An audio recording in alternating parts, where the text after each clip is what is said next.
Right.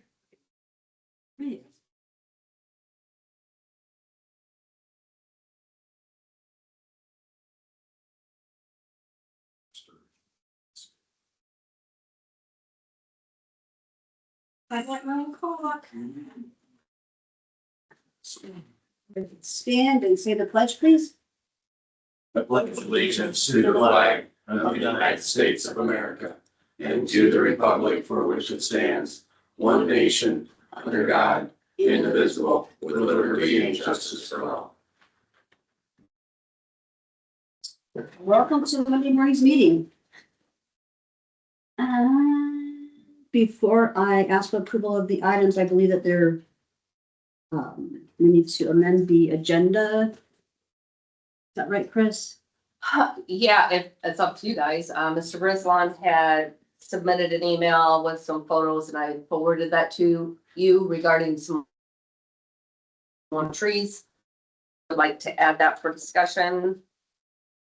Yeah, I would like to add that for discussion. If I can get a motion to approve the agenda with that added. I'd make a motion to approve the agenda as amended. Second. First and second, all in favor? Aye. Aye. Motion carries. Approve the minutes from the February 23rd, 2026 regular session and February 27th, 2026 special session. Make a motion to approve. Second. First and second, all in favor? Aye. Aye. Approve employee claims filed with the county auditor for $1,140.98. I'll make the motion. First, I'll second. I have a second, all in favor? Aye. Motion carries. Approve payroll authorization increase for Pam Albert, County Attorney's Office to $27.24 per hour, and Elizabeth B, County Attorney's Office to $26.74 per hour. Make a motion to approve. First, Can we break that up into two motions? It's one resolution. I would have to do up another resolution. is there this? He has funding in his budget for this due to the fact that he's had the vacancy on and off over the past year. I mean, I'll second it to keep the conversation rolling. I mean, was there another question on something that maybe I can answer? No, I just think that we're overstaffed, so this seems like an easy way to reduce our staff. I can't impact These anybody. employees, they have been employed for quite some time with the county attorney's office. It's a, Oh, I misunderstood. Thank you. I It's a thought salary Elizabeth was gonna increase. be a No. new hire. I don't know what I was thinking there. No. Thank you. Yeah, I'll you already I seconded. seconded it. Yep. All right, all in favor? Aye. Thank Motion you for the carries. correction. All right, approve payroll authorization for Anne Iversen, Financial Deputy, County Attorney's Office, County Auditor's Office, wrong A, for $33.17 per hour effective February 27th of 2026. I'll make the motion. We have first Second. and a second, all in favor? Aye. Motion carries. Thank you, gentlemen. All right, items for discussion for approval. Place on file the following manure management plans, HST LLC, Hazleton Township, Section 35. Wulfekuhle site, Newton Township, Section 24. Slattery Brothers, Farm Number 2, Middlefield Township, Section 28. Schuman site, Newton Township, Section 7. Make a motion to place those on file. Second. First and second, all in favor? Aye. Motion carries. Meet with Sheriff Buzynski regarding capital projects. The first time you've ever paused on that name. I know, I almost said Buzzy.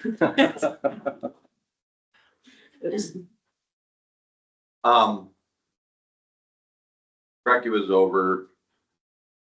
We were having issues with some of our climate control in the sheriff's office. They came over. I have another unit, rooftop unit that's going out. The cooling part of it, work, they shut that part off. The heating unit is still working, but so I'm looking at, I had quotes done on having it fixed or having it replaced. And if that unit's been kind of nickel and diming us. I thought when I took sheriff that that was gonna be the first unit that totally went out. It's made it 3 other units. There's a total of 5 up there. This would be the 4th unit that would be replaced up there, out of the 5. My goal is to replace it and not, Band-Aid it. With the maintenance that we've had in the last 4 years, 5 years on the unit itself. And that total to replace a unit from like a 7-ton, and this new unit would be a 12.5 ton. It's $26,770 for that. I'm sorry, can you repeat that again? How much? 26,770. They did give a quote also to, fix it. And that would be $5,543. That would be just to fix what's Fix, wrong yeah. now, not Correct. the rest of the use. So then it can break in another 2 months, we spend another 5 or 10,000 to fix it again. Yeah. And like I said, it's not like, it's been an issue, for quite a while, different motors and stuff going out of that thing. And now it's just kind of, I'm at that period of, Oh, the jail's what, 15 years old or? 16, when I was 17. It's always been like motors, like, control units and things like that. Yeah, like fan motors or whatever, belts and whatever. Kind of explains the tonnage difference between, Yeah, what you're looking at and what you Correct. currently have then, yes. if it's just constantly running. And they're a heating and cooling, and you have different zones down there, so there's times where the heating and cooling is, but right now the heat still works, but the zones are, the heat comes on, but the air conditioning part of it does not.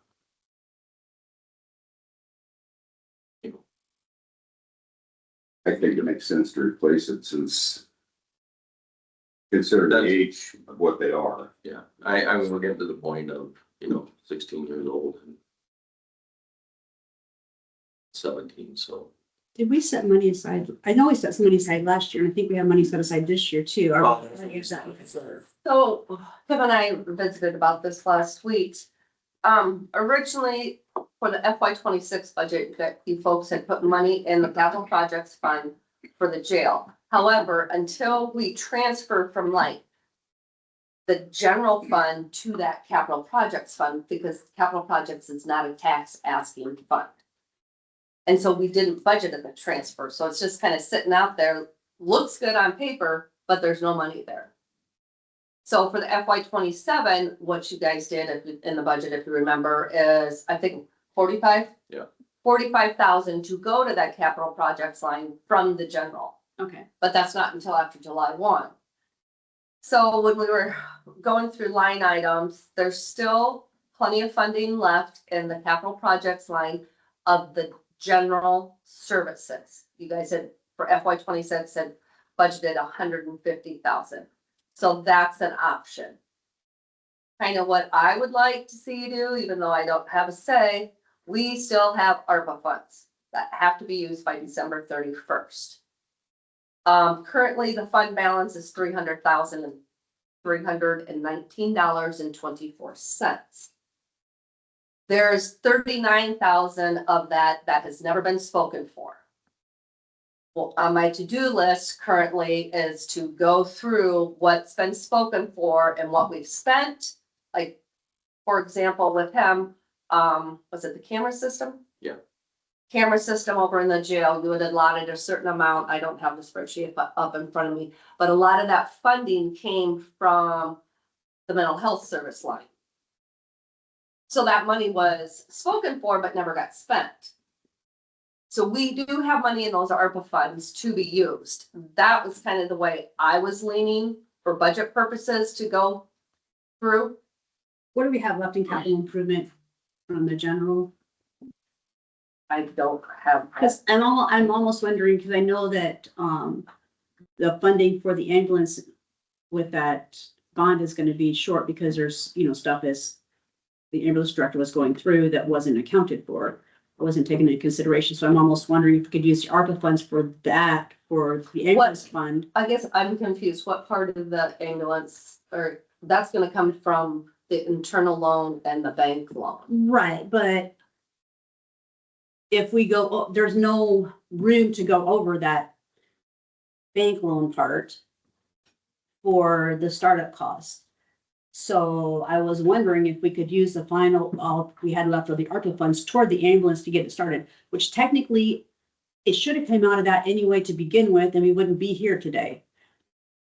Well, then will that change the amount that we're doing for the loan? No, 'Cause I it won't thought that change was the- taken all into consideration, the startup fees. It won't take that.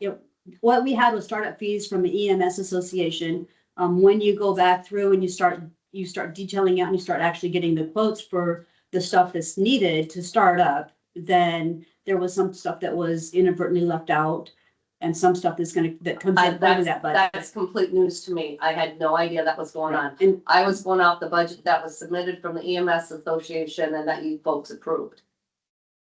So if that's different, I'm kind of in a pickle because I just did all that budget for FY 27. right, and I'm not sure what those numbers are gonna come out to, but if we could move that money, it might help get that project kicked off and be able for us to potentially pay the loan off sooner, if we have enough funds in capital improvement, which I think we do. I would have to go pull a report. Regardless of which pile we take from, it sounds like they're both in that same general category anyway, so. It doesn't sound like there's a hindrance one way or another as far as whether we pull it from this fund or that fund. I can't speak on the ambulance stuff because I didn't know any of this was going on. I just found it out when we were doing the letter for the grant and stuff like that on Friday, so I'm sorry I have not brought that to your attention yet. Seems like the ARPA stuff has a deadline, and that should be our priority. It seems like a well thought out plan. So, I mean, if we slide that into that capital startup for the ambulance, then that might be that much less we have to pay back, or that we can pay back quicker. Can we legally use ARPA funds to pay back a loan for ambulance services? No, we can use it actually for the cost up front, and then the money that we borrow, just don't borrow as much, or use that money that's borrowed to pay that back. So you can legally do that. Okay, I see, I completely see what you're saying. There's a lot of laws. I wish we could have thought that part out before we went through all the process with the internal loan and the bank loan, I guess. We might have pushed that process a bit quick because we were trying to get things going. Because of the deadline we have on that project too. It seems like we have a need for the funding. We have the funding available. It seems like we should check this off the list first and then get into these other conversations later. What was the other thing you had on your? Oh, I have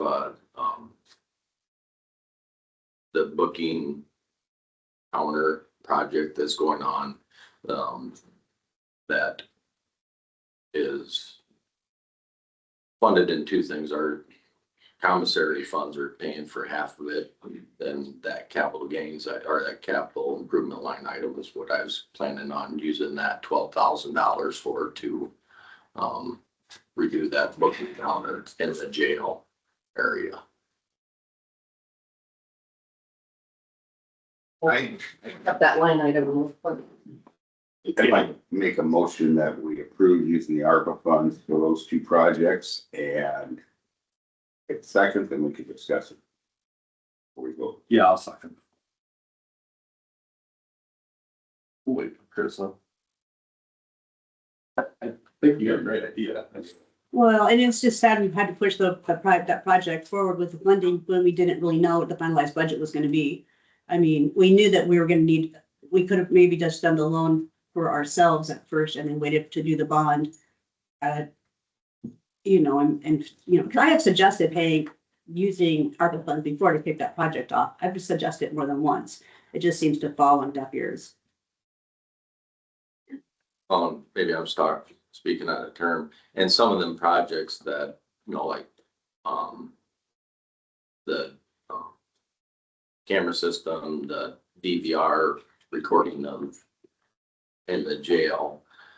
I know when I asked for some of those funds and we applied for some grants and stuff that would help pay for some of that over there.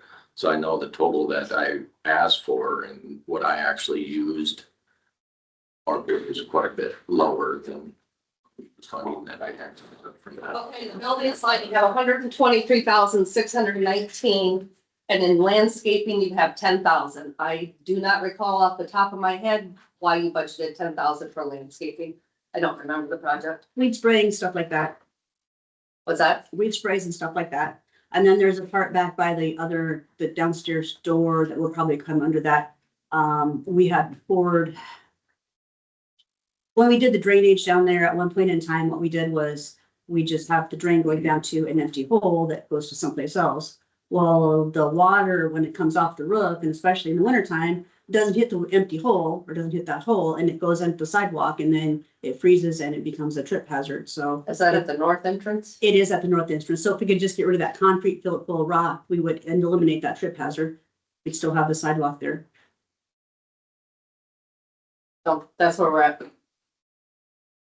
That was 12,000 in the, excuse me, 10,000 in the, 10,000. 10,000 in the landscaping. Yeah, we need to do some weed spraying because people don't like to see dandelions next to their monuments. I personally think they're pretty good. right, so we had a first and a second to use the ARPA funds for the, Yeah, and we're into further discussion right now. John made the first, I made the second. Thank you. Is that for the unit and the finishing the booking area or, For both.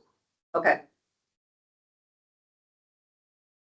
Okay, I have a question. So if we fall short from what we need to start that ambulance up, where are we gonna come up with the funding, gentlemen?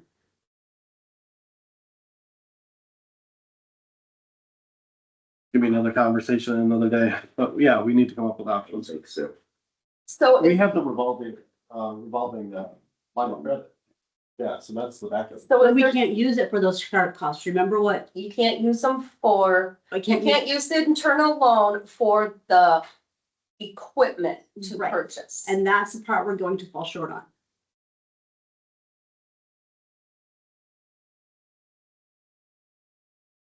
Right, so we'll get into looking at the options, it sounds like. So is it?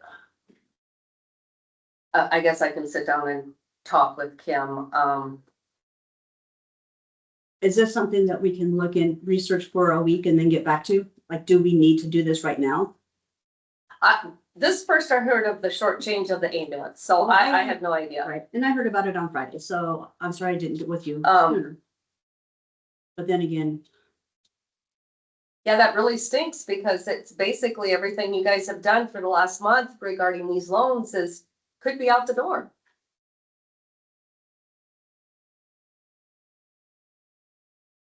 Well, let's figure out what's missing. I did forward an email to him this morning, Energy Foundation. Getting some grants available that we can apply to. Okay, what was the book? And we've already applied for the grant with Ashley Instant Office, but we won't know about that. we won't know about that for 2 years. That grant is 2 years down the road, realistically, 18 months to 2 years before that gets funded. Okay. And But they're gonna- probably a they'll year let and you a know if you qualify. if you qualify. And so we're gonna wait for 2 years to order the ambulance. To finish that. Was I the mean, grant written for a new ambulance? Yes. Okay, but the original budget that was approved was for two To use the units, ambulance correct? within 6 months to order the new one, because it takes 18 months to build an ambulance. Yes. You know, and right now we have a project that we're really trying to get off the ground. I just think that the funding needs to go to that project because it's not taxpayer money. This would be something that the taxpayers, that's not their money. So it would be a good use of it and it would help the whole county. Choosing either or, I'm choosing the air conditioner or the ambulance, I mean, I believe so. And the air conditioner could come out of capital improvement where it should come out of anyway. because it's a building thing. So we're either going to do something for the good of the whole county on one hand, or we're going to do something just for the building. We And the- set aside and committed ARPA funds to certain capital improvement projects. We need at a later date, right? Mhm. So that's why I would like to use those ARPA funds for that, because we're running out of time. Whatever. I don't wanna give that money back to the federal government. No, we wouldn't give it back to the federal government. We can start. If right you now. don't use it, it goes back. If it goes into that, it transfers into that ambulance startup fund, then it doesn't go back because it's used for startups. It's used to get those two new ambulance, or there's two used ambulances. It's used to get the cots. It's used to get the batter, or to the radios. It's used for all of that stuff. I mean, she's gonna start purchasing stuff. And it's gonna be sooner than 18 months or 2 years down the road. That stuff's needed now because we gotta get this program up. It has to have its legs underneath it by October at the very latest. So I don't know. I'm still with spending it for the whole county, not just a building. And we've already spent, we should have, if we would have known then, when we took office, what we know now, that ambulance would have been up and running with those ARPA funds. We would have had enough.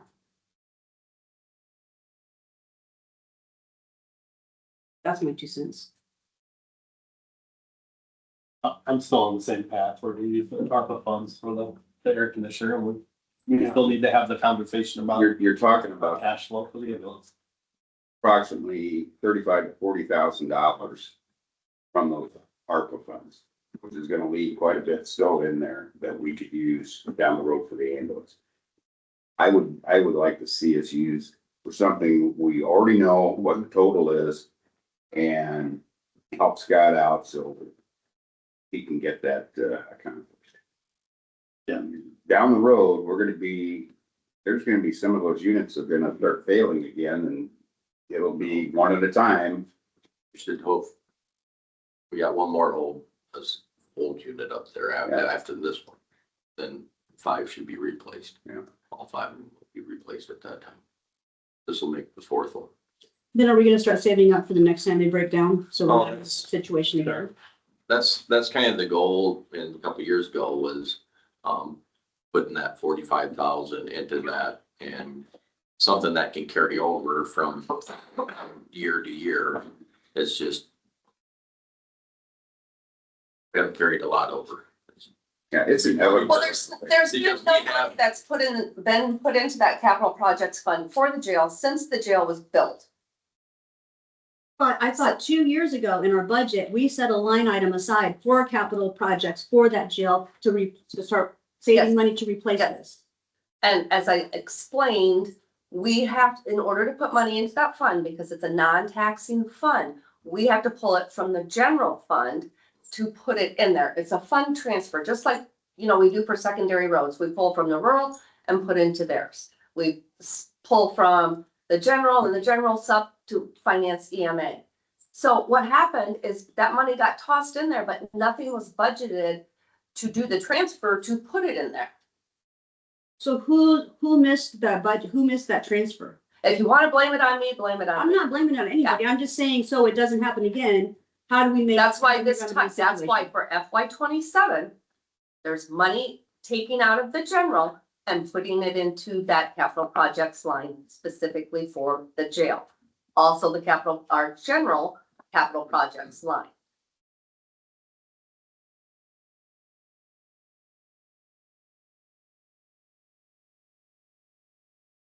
So means the motion and the second was made while I was in the other room. Can that please be repeated so I have it for the minutes? I made the motion that we use the ARPA funds to pay for the rooftop unit replacement and the counter improvement at the jail. Second. Roll call, please. Kurt's eye. Wheel and die. Bobo nay. Sorry, Scott. Nothing personal. Why we have this discussion? I shouldn't apologize for it.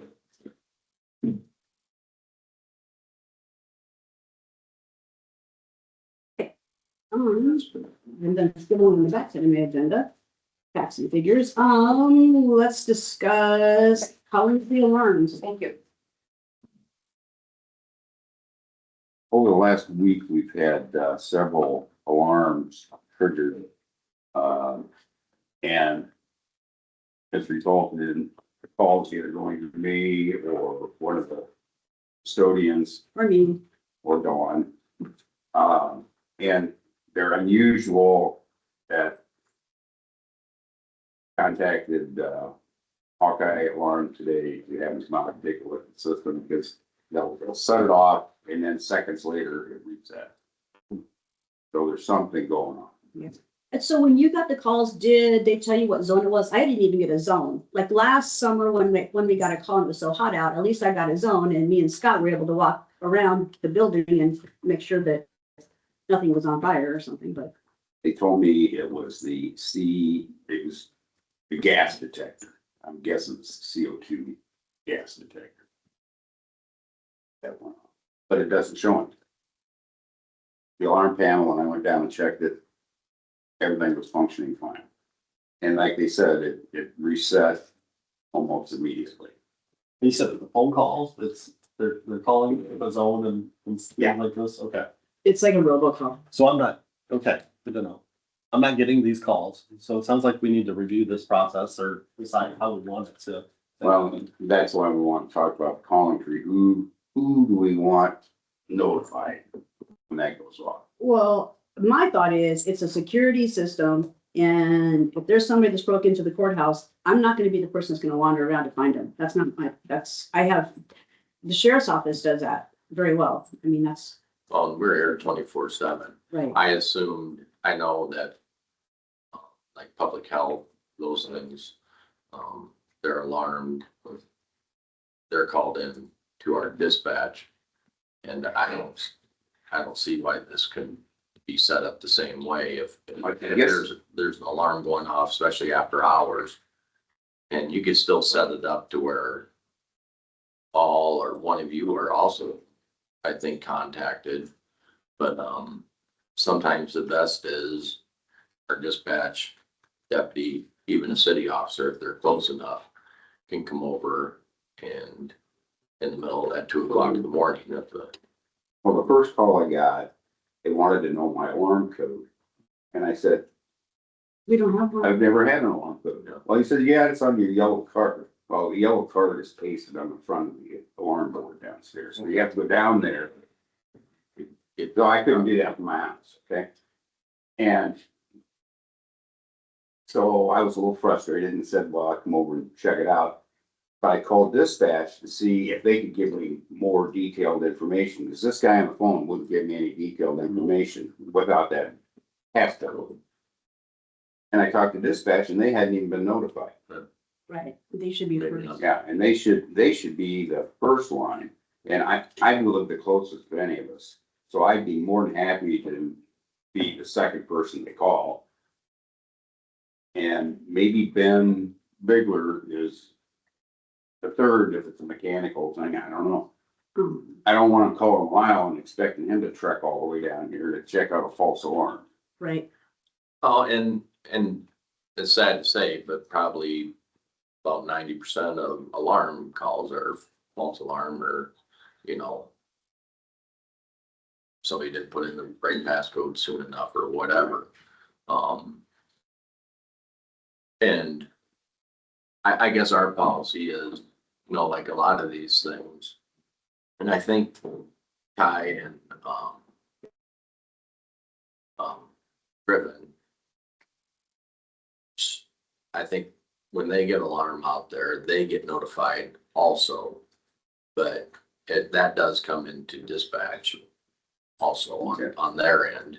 I don't know, secondary roads, do you know, Alex, does that come directly to us for As your? far as I know, it goes directly to dispatch. Yeah, I was thinking that, but I can't remember the last time we had anything out there. It's been a long time.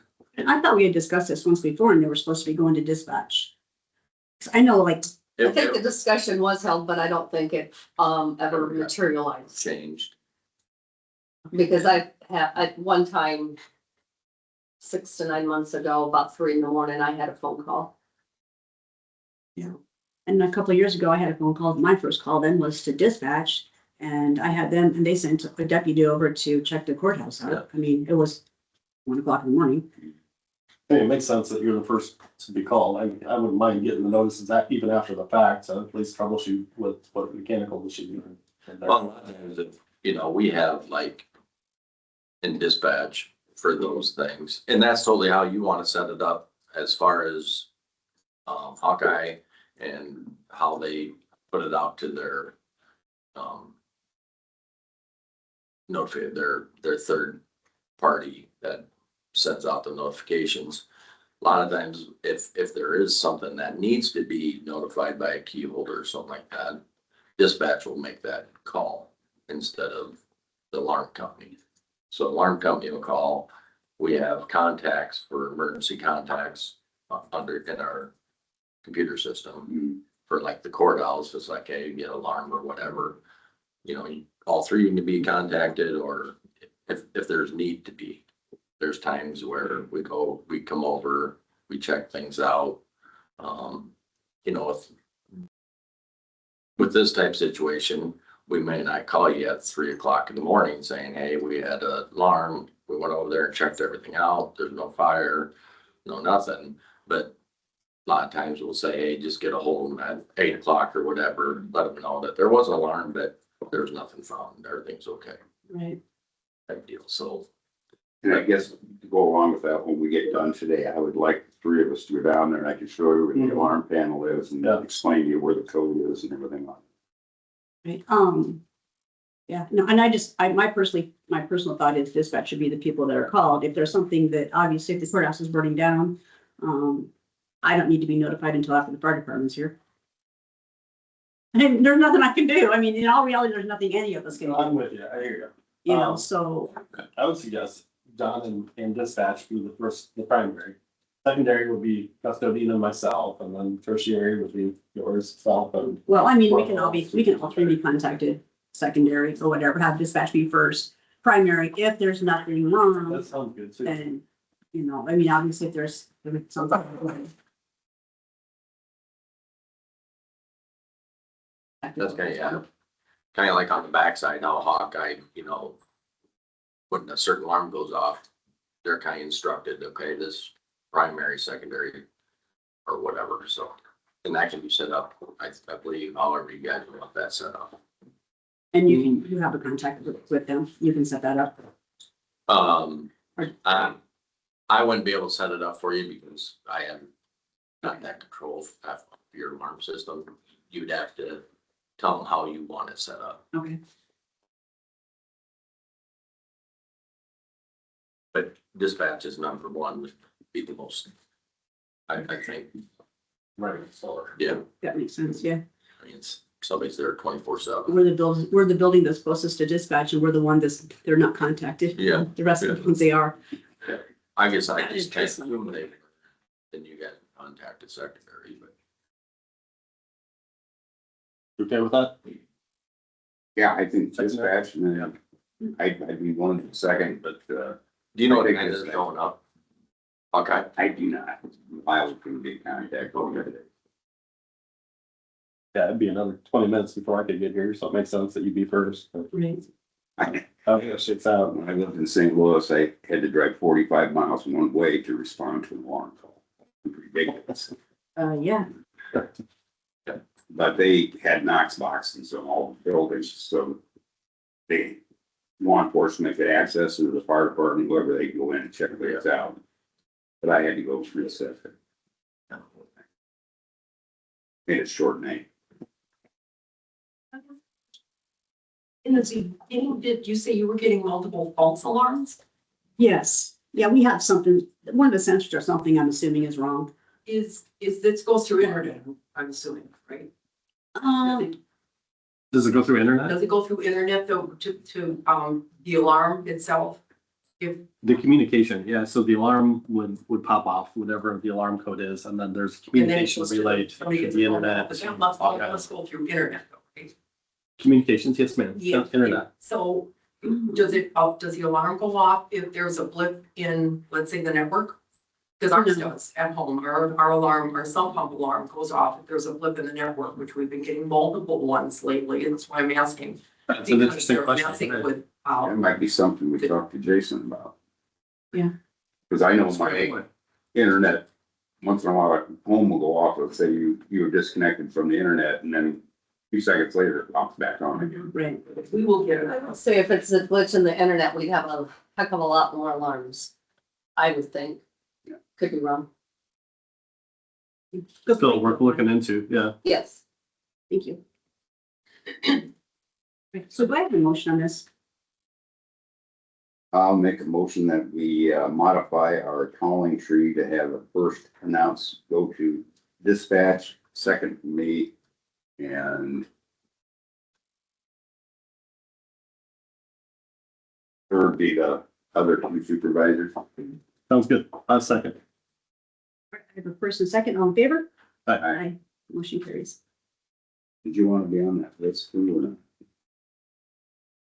I Well, like those 3 AM calls, and it'll take me a half hour to get here, so I didn't know if you wanted to just be aware of it or anything. no, as long as you guys communicate with me, hey, we had this, we got this fixed and we'll be fine. I really don't think there's anything that Chris can do either if the building's on fire. Well, no different than the water line break at 3 in the morning when I was in the deep. Well, you can do it that one either. Okay, Meet with the county engineer, Alex Davis regarding contracts for W-45 project. Track quotes and a 5-year term. Alex, you're up. Where would you like to begin? Sorry. Linda's copy.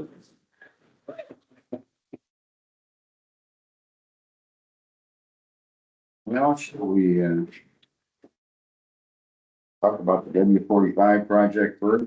Yep. So we went to letting on that through the DOT and we got 5 bids on it and Flynn Company out of Dubuque ended up being the low bidder on it. Which it came in about $200,000 under our estimates, which we were very happy about. Okay, question on that. So, I mean, if, when they complete the work, if it's $200,000 over our estimates, what's our recourse? There's no recourse on it. It's basically, we everything's based off unit price, so is basically what we estimated the plans. If we measure more in the field, then we pay more for each unit. Like for, if we have estimated like 100,000 cubic yards of concrete, if they go 110,000 or 100,000 10 yards over, whatever, then we gotta pay them for the extra, so So what happens if they go over their bid though? nothing. So okay, I'm just hypothetically, they could Yeah. come in and I'm just wanting These are great questions. to logically follow this. Yeah, So if they come in, say, $80,000 under the next bid, Yep, and then when they present their final bill, they end up $50,000 over the next lowest bid. As a county, what's our recourse? no, that's where the project inspection comes in to it, where we determine what they put down for quantities and then come to a mutual agreement. Then, like some of the big ticket items are like concrete, as you Yeah. said. So $200,000 on concrete, what would that buy? About 300-400 yards or something like that? oh, let me figure it out real quick. The bid price was like, I mean, 50 yards is $50,000 is gonna buy you. I'm sorry. I'm Not that looking much at your concrete, yards but as well. yeah. you're about 2,000 yards of concrete. 2,000, so Yeah. the estimate would have to be off by quite a bit to Right. be able to make up to that $200,000. Right, but I mean, I'm talking about quoted prices, so if we go with the lowest quoted price and then, and historically, they come in. When they submit their final bill, historically, if they come in way over that amount, we've gone with them because they're the lowest, but yet. In all reality, they're not the lowest. Like, I'm asking Yeah. what prevents that from happening? What prevents that from happening? Basically, in the contract, they have set unit prices that they have to go with, that they cannot deviate from.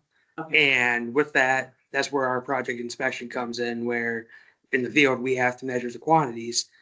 or proof to the DOT that that was actually done. Okay, So it kind of gets into the topic, like in the housing terms, it would be the number of faucets or the number of toilets or things like that. There's a set price for the number of faucets, there's a set price for the number of toilets. But if we miscounted the number of toilets in our faucets, right, then that's how the price would change on us. right. No, I It just, technically wouldn't change, it just, it'd Change be a continuation. yeah, there would have to be a change order that would say, Well, that then goes into certain items covered by the DOT are required change orders, some are not required change orders. So So, if you're only off by one or two toilets kind of conversation, then they still use that same price for the number of toilets. We just say, oh, we miscounted the number of toilets. yep. Yeah. Yeah, county quantities and all that kind of stuff, I can go into a 2-day discussion on that with the DOT.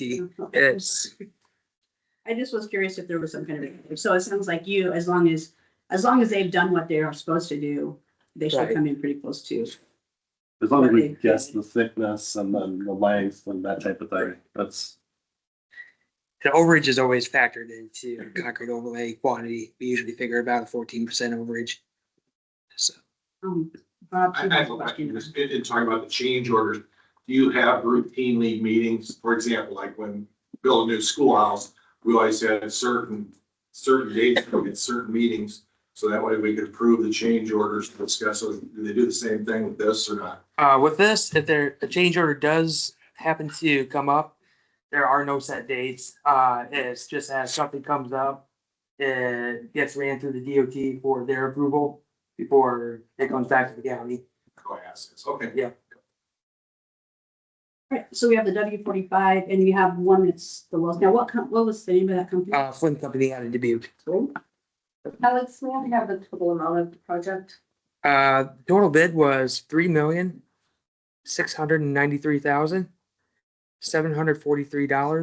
$3,693,743.41. Yeah, get the, I like how we have to keep the pennies in.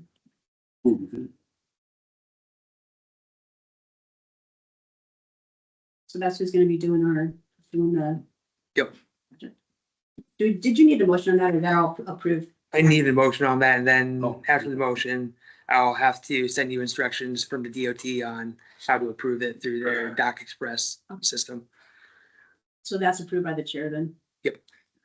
Make a motion, we approve the estimate from Flynn Company for their estimate. Second. I have a first and a second. Any further discussion? Seeing none. Do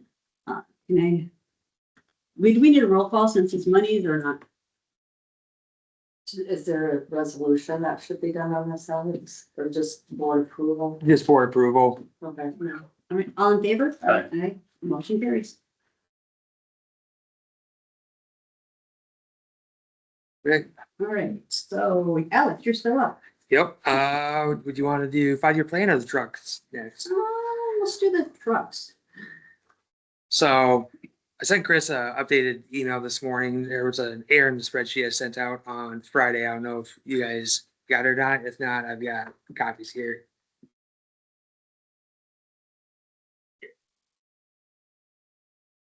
And- She sent it to us, but. Oh, yeah. I did mine that he sent. I did too. Okay. I got Okay. So we went out for 3 quotes, Don's truck up in Fairbank, Truck Centers, and Truck Country. And Don's came in at the lowest at $484,506 for 2 chassis and all the equipment package and installation on it.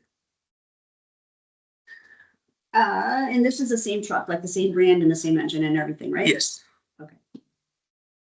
Don's is who we currently use when we have major Yep. issues that they need to repair. right? Yep.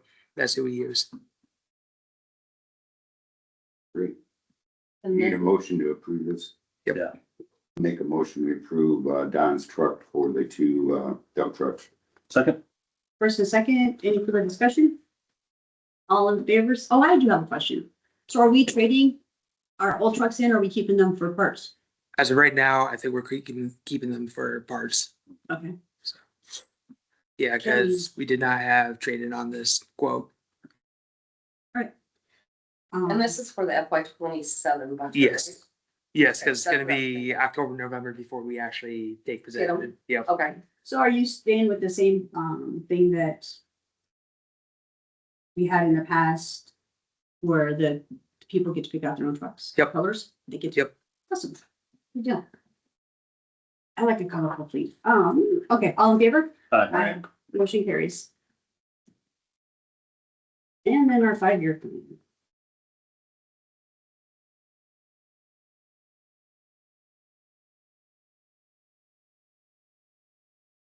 There's a, for the 5-year plan, for what, sent out to you guys for you guys to review, mainly to get feedback. After this, it then has to go to the DOT for review and then another formal approval from the board.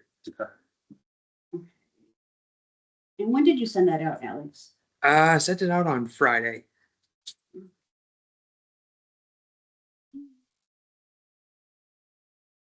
I sent it, but I sent them. Seen it, I just didn't find it.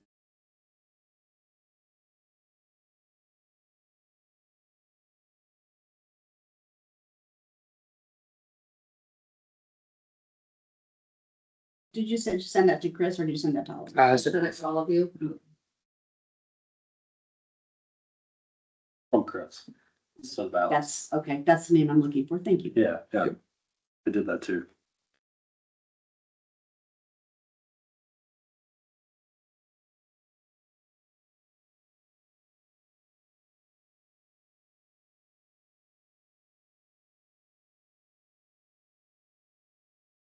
Did you guys find it or you want me to resend it? Nope, I got it.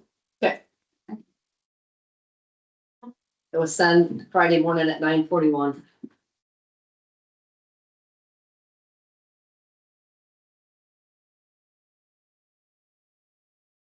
Well, I'll fill the audible void here. Yep. This is something you end up putting on your website at some point as well, so that people Yep. can get to looking at it. Yep. Obviously, after all this is done, but. Yep. After formal approvals.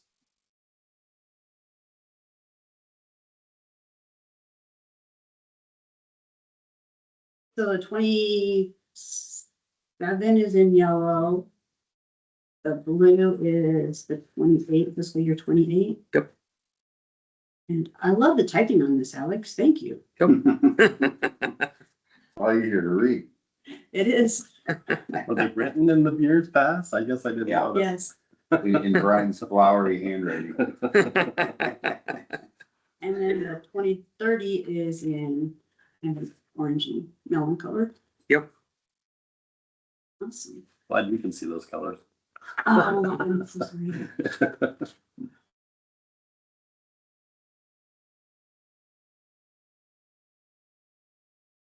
Are we doing anything on 280th Street? 280th Street. Benson Street? Not currently. Is there any way we can do something for that road? It's just, it gets a lot of traffic. It gets a lot of traffic from all of the people in that housing development, plus it gets a lot of traffic from the farmers in the area. Yep. And I mean, not all of it's coming from Buchanan, a lot of it's coming from Blackhawk County Yep. too, so. Yeah, we can look into something. Are you looking more so like just grading for now? Or If it just needs more rock and more grading. Yeah. For I mean, now. For now, at some point in time, it'd be nice to chip seal it or something. yeah, I know for now. Years past, they've done dust control on just about the entire quarter-mile section. So it's probably been worn down quite a bit for rock. So It's kind of curious about the traffic counts on that one too. I got a couple phone calls about it as well. Yeah. I get phone calls. But I mean, the first thing to do is build that base regardless if Yep. you end up going up to build anything over top of it anyway. So Yep. that's kind of what I was asking about, more rock or something like that. I mean, I know this is a bad time of year to judge any road because the thawing and the water and the sports. But I will say this, I think Buchanan County roads are stellar compared to some of the other counties. You guys do a good job. thanks.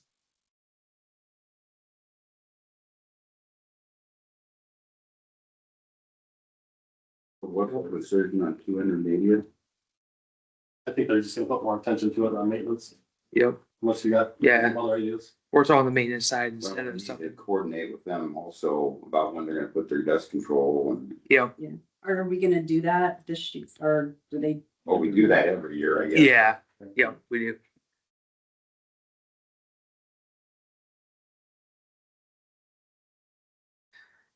Do you have any Yeah, so- particular projects that you wanted to go over? Not really. The only thing is, I know in fiscal year 28, it looks kind of heavy around Jessup area, but right now I kind of moved that reconstruction north of Jessup forward in hopes I can obtain some sort of grant money to help further it along. Otherwise, if we're not able to obtain grant money for it, we'll have to probably push it back to 29. Yeah, that road's breaking up pretty bad. Yep. And it's sad because it's like not one of our older roads. Yep. Gonna be doing a little bit more in bridge maintenance in 28 by doing some contract, deck patching and deck overlay on, bridge on V65 over Spring Creek down by 280th and deck patching on overflow bridge in Littleton and one up on C57 right now. Those structures still have really good substructure and everything else, just deck is deteriorating and want to do a little bit more repair work. Little more in-depth repair work to try and correct the deck. That involves a little bit more equipment than what we're capable of in-house. In fiscal year 29, there's a roundabout at C57 and W13. That one is probably gonna be hanging out there for a while unless we can come up with some sort of outside funding for it. U13 is, C57 up by the auction house. all right, I know which one you're talking about. Yep, Well, that's the one where we're gonna have to get some right of way and stuff. Yep. Isn't there like a schoolhouse right there too? Yep, Like there the is. auction house is here, the schoolhouse is right here. yep, and then there's a farm on another corner. Yeah, it's a great place for accidents. Yep, It would be a good place for a roundabout, slow people down. yep. Other than that, those are the main projects I point out. If you guys have anything else that you'd like to point out or discuss? No, looks good. Looks good. Those things are fluid. You know, Never know, Notice they're gonna that. change, but another thing I mentioned in 27 is a bridge up on Fayette County line. I've been talking with Fayette County engineer. They approached us because they wanted to replace that bridge. And so we are currently developing a 2080 agreement with them that will bring before both of our boards where they will handle the administration of the project and we'll be taking care of design. Okay. So, What are his specialties? oh, up there in Fayette County? Well, right now, they want to do that bridge because they got this, it's like $20 million grant between him and them and I can't remember, Boyd County or Bremer County. Okay. They got to replace about 24, 26 structures. So, Gotcha. That's great. so yeah, the approach is,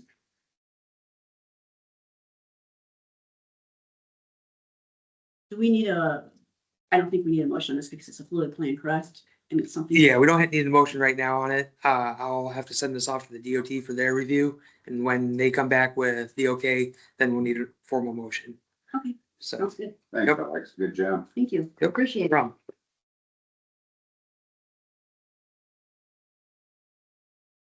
Oh.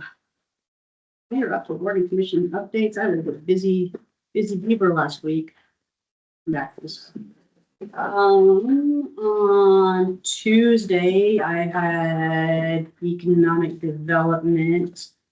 My calendar here.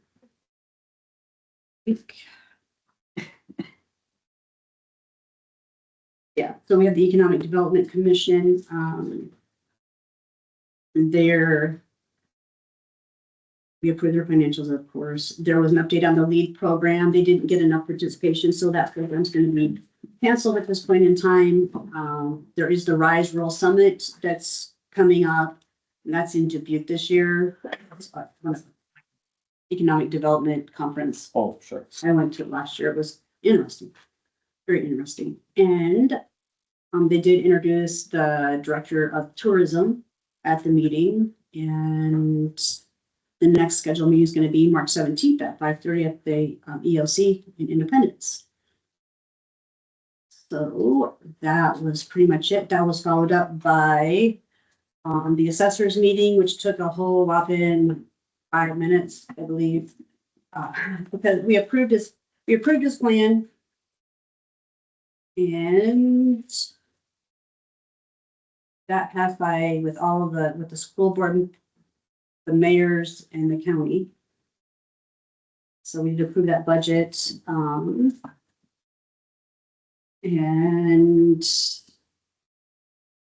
then we went into the landfill meeting. I'll let John fill everybody in on that later. I think he understands it a little bit better than I do.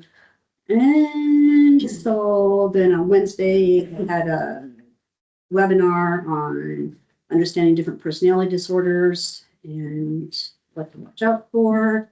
So I got a certificate from that. And we did have a zoning workshop, which was extremely interesting. They covered comprehensive plans also. When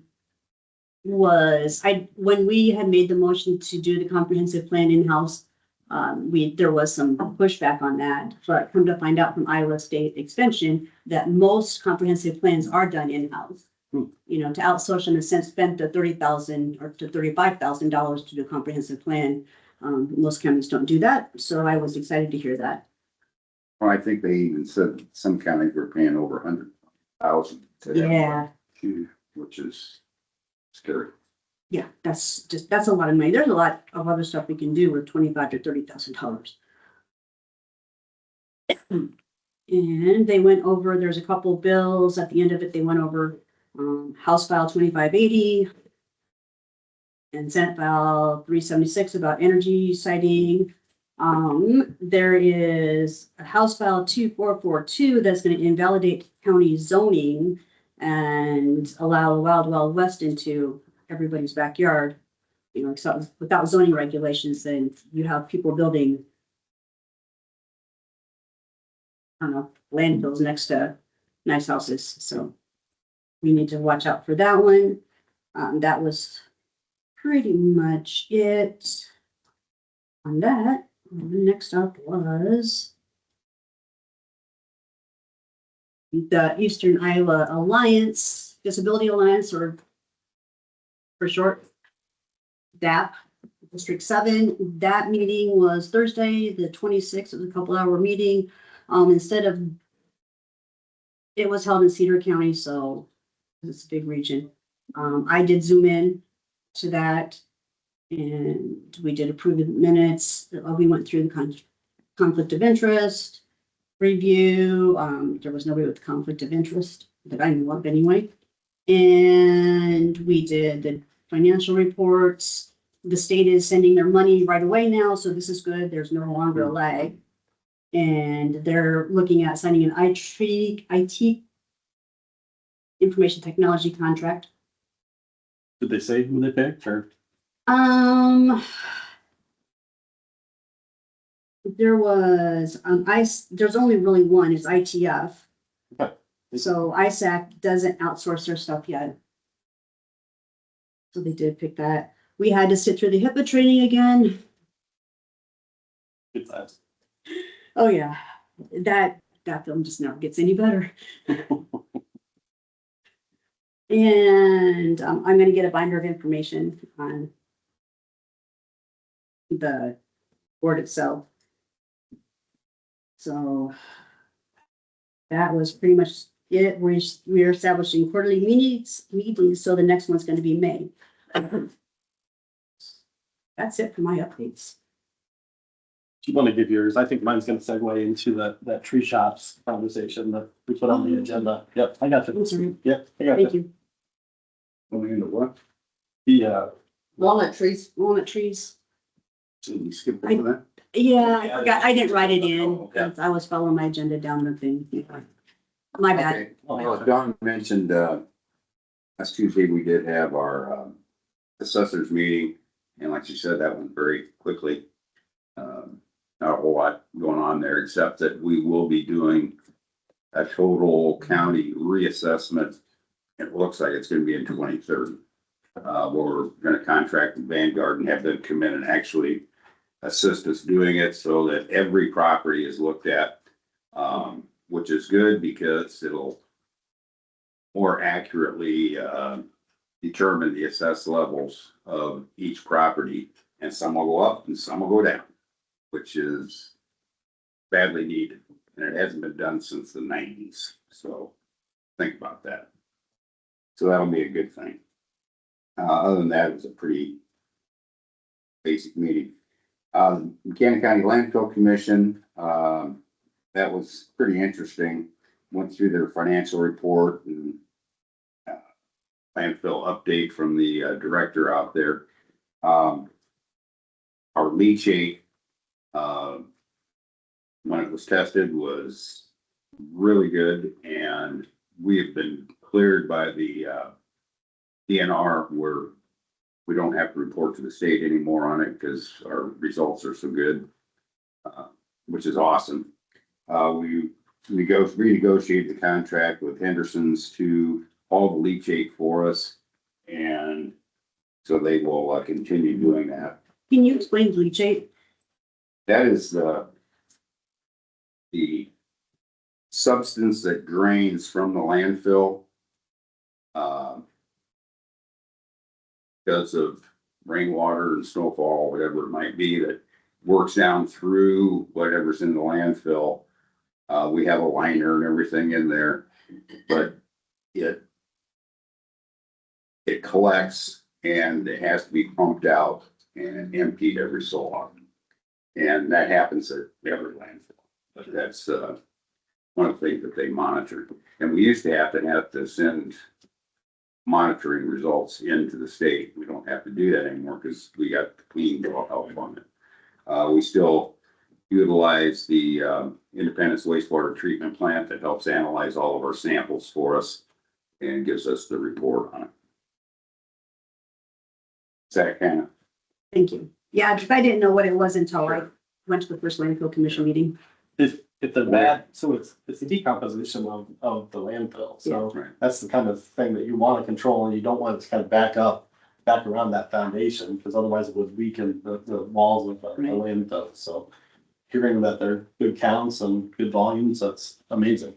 We are going to contract, they have, them come in and reach out all the lines, because they do develop sludge and build up. So that's gonna cost about $7,000. But, looks like our budget for 27 will be approximately $91,400 to operate the line.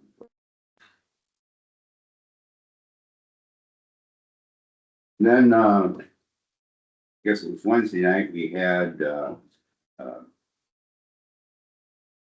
the training session on the planning and zoning, which I thought was well attended. Actually, we had, several commissioners, from our commission, plus, the city had their planning and zoning, director there. And, we had a couple of people from our, Board of Adjustment there also, so it was a good training meeting and it lasted about 2 hours, but it was excellent. And answered some questions, I think, for some of our planning and zoning people that they had questions. Then on Friday, I attended the Zoom meeting for the juvenile detention center over in, or the Central Iowa Juvenile Detention over in Eldora. They're working on, they've got a new director now, and so they've been working on updating policies and kind of reallocating positions, adding a few more, secondary supervision. So they have an actual, supervisor on staff in both units all the time that they're open, which will increase the supervision and hopefully reduce, some of the violence that they end up with at the training center. But a lot of it, updating the policies that have been kicked around for many years on family leave, time off requests, that type of thing. So it's things that needed to be done, clothing allowances, that type of thing. And then Saturday, I attended the town hall up in Arlington. They had a really good, turnout of legislators. We had Ingalls, Johnson, Flemish, Zumbog, Gerhart, and Bergen all there. I can see the scowl already. And Sorry. couple of audience members, a couple of our audience members here were in attendance also, and we came out walking away saying, well, Mr. Flemish does like to talk. And it was only an hour long, so fortunately he stole the majority of the time. But they did talked about several different projects that they're trying to get funding for. Childhood cancer research, which would be partnering with the University of Iowa. School funding, and that ties into property tax relief, which is another scary subject. Bail reform into, they want to end all personal recognizance release bail, because they're finding that these people just go right out and reoffend. So what is that? Okay, Yeah, what, we get a description of that, or? Basically, they get arrested, they show up in the morning, judge puts ROR, release unknown recognizance, saying that there's a later court date, you'll come back and, whatever the violation is, you'll have your initial appearance, or, depends on severity, if it goes into district court, or if it stays in magistrate court, or there's a lot of variables in there. is there There, bail set with that? Not on the, not on, Yeah. you're basically getting released on your own recognizance. Now, there's not a lot of those, but let's say you're driving while suspended. It's a simple misdemeanor. They get arrested, they get out usually on an ROR the next day, and they're supposed to show up whatever the court date they set before, usually within the next 2 weeks. What happens there is some people that get driving while suspended, they're from out of state or whatever, well, you never see them back again. And there's no money behind forcing them to come back. come back to get that bail money back or whatever it might be. Now, other charges, aggravated, most time our magistrates and stuff set a decent amount of bonds on those things. It's not everyone that gets released over there. Probably in Buchanan County, there's very few that get released without a bond. Okay. Good to know. If the charge merits a. I know, reading through your sheriff's log and everything every week, how many of them are failure to appear for a day? And that's not saying that if they do get a bond, they get out. And we get quite a few of those with the DOT and semi drivers across the country on 380 there, where they have, they do ways and stuff like that. They get arrested on a violation or whatever. They might get a hefty bond, but they're from Texas or whatever, and that's a lot of times what happens is It's they'll full forfeit their bond, and then, but without having the hearing and everything else that follows up with it, you sit there with a warrant. It might get picked up in a year, a week, or whatever the case might be.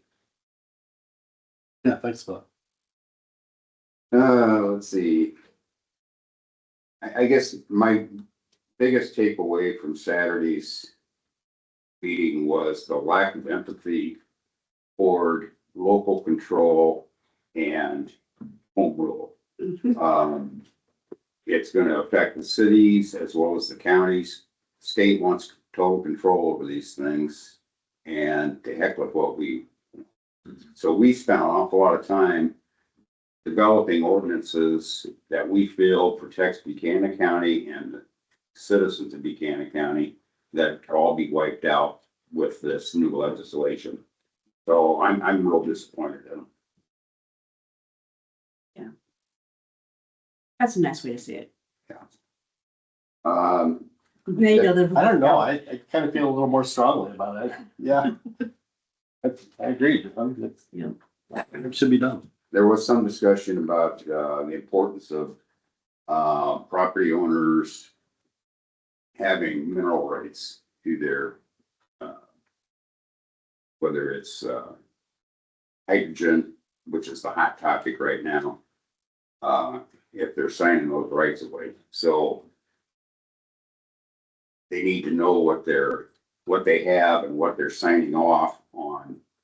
If they sign a 20-year contract with somebody to take their hydrogen and those people own what's below the ground, that's a real problem. And there was some discussion about, fees collected at the county level, increasing them as far as recorder fees, fees collected at the treasurer's office, because the fees that we're getting are not compensating us well compared to the work that we're doing for the state. That they really need to be sharing more of those fees with the county. So we'll see where that goes. But I guess I just came away with kind of a ugly feeling Yeah, that they're not acting in our best interest. So there. no, they're not, yeah, they're not acting in anybody with each best interest. On that topic, I did get a message this morning about the 458 project or something to that effect. I'll forward it on to you folks. But the helium and the hydrogen conversation in Blackhawk and Fayette counties. Okay, So I'll send you more information, but you're right, John, this issue about mineral rights and things like that, it's a big issue that Iowa doesn't really have codified at this point. There's legislation in the effort now, to do it yourself, do it on your own, or get into what's called a forced pooling. Like if, Scott was my neighbor and Scott decided he wanted to drill for, helium or hydrogen, then he could force me into his agreement under forced pooling. And so that's right. the conversation. So, and it kind of follows, there's two different models that started off. Originally Oklahoma started off that way, and then they realized, well, I could still do it myself. Maybe Dawn's our neighbor and maybe she has the capital to be able to do that project on herself. Right, So she creates that capitalistic approach to say, we need the market to be able to rectify what it is we're gonna do. We're not just gonna have one person in there and charge the landowners a lot of money and then force that on everybody else, all the other landowners. So by introducing the concept of doing it yourself, then that brings in the competitive nature of the drilling operation or of the exploration option. So there's legislation in effect now or under consideration right now to have that discussion, whether you can do it on your own or force somebody into pooling, which I think is the way that this legislation is currently written. But it doesn't include that third option to allow somebody else to do it themselves. right, and I just don't, So it's a big stinking deal, so. it is. It is. But, and then once you start getting into the exploration prospect, these conversations, now we are talking about planning and zoning conversations about setbacks, noise ordinances and things like that. So, like I said, I just got that this morning, that there's an actual project starting off in, Blackhawk and Fayette County. I've reached out for more information and we'll see how it shakes out here. Thank you, Keith. Yeah,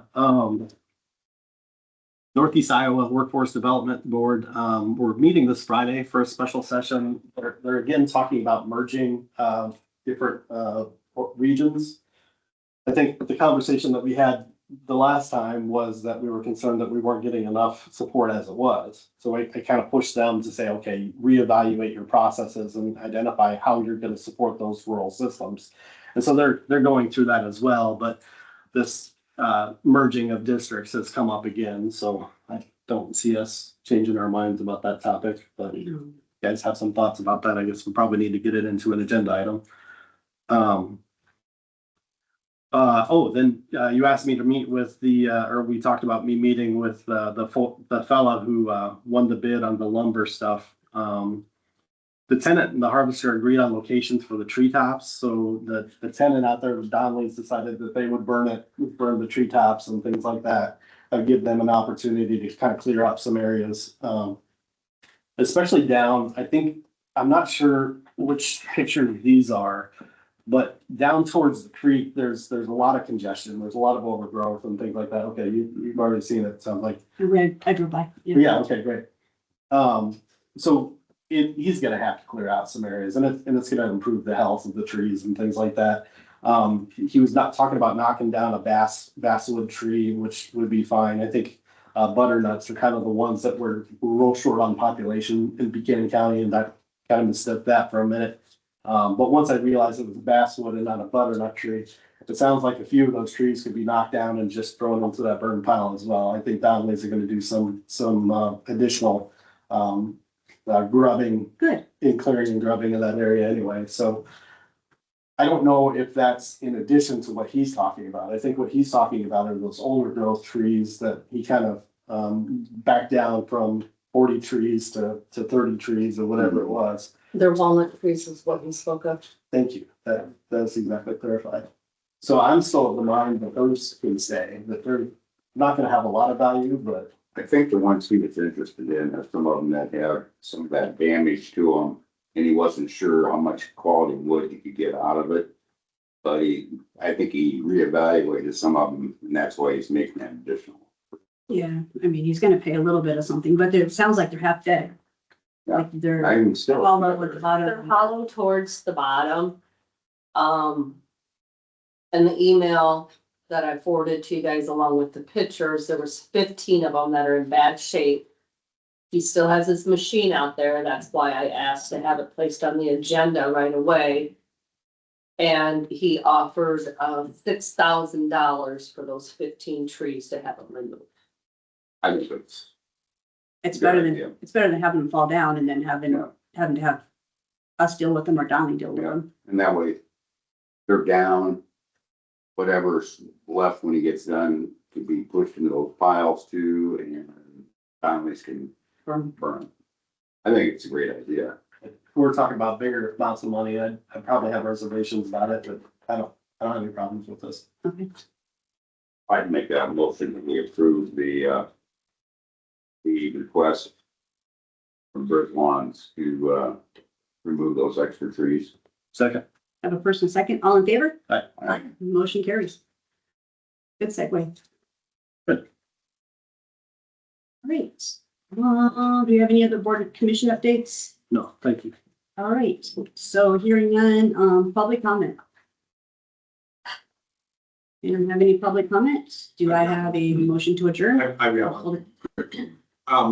The mineral rights things, when I was doing my research with wind turbines, there should be a great deal of concern about what's gonna happen because in Oklahoma, that there was a company that had turbines and it was on Native American land, and I can't remember which tribe it was. But the wind company was mining minerals out from underneath. They felt like they had control of all that. And through litigation, it took the tribe 10 years to get their rights back because it's a religious thing. The minerals are part of a religious thing when it's on the reservation, that type of thing. So that'll be the next battle that we'll have to fight. And yes, I was very disappointed at the meeting on Saturday. But Zumba did tell me afterwards that he doesn't think that legislation will pass in the House, but we still got to keep communication and it's going to be harmful to every citizen in this county if we get rid of our local rule. Well, right, and or not only citizens of our county, but the whole state. Yes, sir. Right. And every, you know, it's like schools. Every county has its own essential things. Buchanan County has great soils.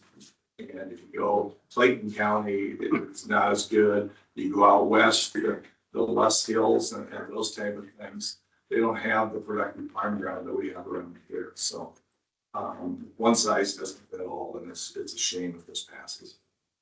It is. I mean, we have the Amish community up there to worry about too. It's, You know, I mean, the other counties don't have that. And I really wanted to pipe up when they started, and you can tell Flemish is really for this hydrogen, the way he was talking and stuff. And I really wanted to pipe up and say, well, okay, so if you approve this, then where's our money for secondary roads? Where is do we get more gravel? Do we get, like, you know, you're talking about maybe money for somebody else, but what about the county and what we have to repair when new people come in? yeah, here's a point too that they forget, is that it's like the best systems, you know, all the energy would go to Chicago. It's like the windmills, the majority of the energy there goes out of state. Well, if you're gonna do something like this, then put in the legislation that energy and that benefit financially for the majority of the people should stay in the state. I mean, the last 2 years, Alliant Energy, my utilities have increased by 14.1%. And even on their bill, due to green energy. So it doesn't help us locally. I mean, it helps the state. The state's getting tax money. And even with some of these things where they're given leases to not start paying their taxes, forgiveness or whatever you're gonna call it, for like 10 years, and then all of a sudden it's like 5%, 10%, 20%. So some places is like 16 years before they get it. For example, I think I called Chris a couple of years ago and using the ethanol plant in Fairbank. Was it 15 or 16 years before the county received 1 cent in tax revenue on the properties? So it's another scam. I also see legislation out there about providing the mineral rights to the property owners, but I mean, it's there's this concept this rule actually that exists already. It's called the rule of capture.